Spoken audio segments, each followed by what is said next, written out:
G'day, I'm Kevin Young. I'm Australia's most successful property investor, but I started out poor and I'm constantly being asked, how do you do it? How do you get there? You ask me, I'll give you the solutions. Between us, we'll make you wealthy.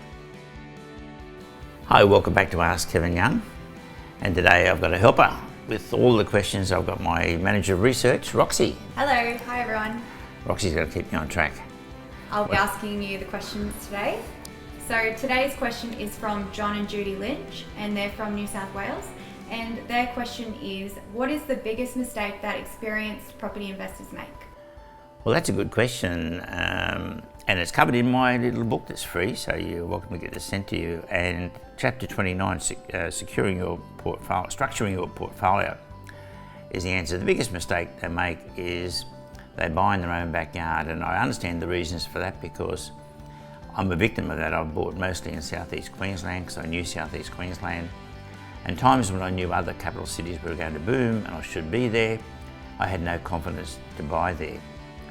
And the big problem then is that if you're retired and need cash, your portfolio could be going through the sleepy period because all regions have their sleepy periods and their boom periods. So if you diversify, that's the single biggest tip I can give you, diversify.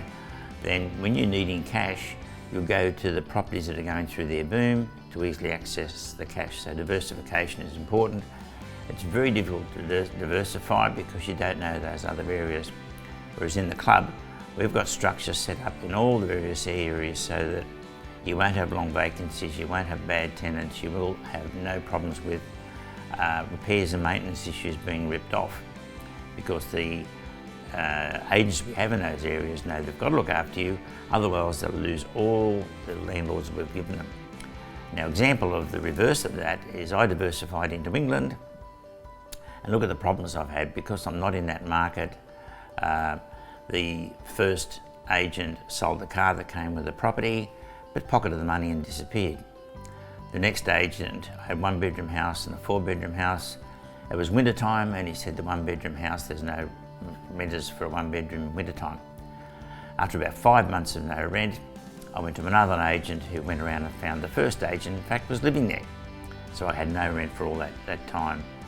Since then, I've had the one agent, but I have no attempt to get a new tenant until the previous one is gone, the place is clean, and so I'm guaranteed 4 weeks vacancy every year. So I'm out of the frying pan into the fire. I just don't have confidence or the knowledge in that market or the infrastructure, which is stopping you diversifying. And that's the big benefit of the club. I can happily now buy in all the regions around Australia when I think they're ready to boom, knowing that I can be looked after. So that's the single biggest mistake that people make. They can't diversify. Thanks, Kevin, for answering that question. That makes a lot of sense, and it's a good idea to buy properties in different states around Australia. You mentioned a chapter in the Tips and Traps book. If you're interested in getting a copy, you can just click the link below and we'll send you a free copy. There's lots of really good information in this. And thanks for that question, Kevin. And thank you for becoming a member, and I want to make you a millionaire. Then I can retire when I've got 90,000 millionaires. So I hope you enjoyed that, and if you did, please like it and share it with your friends.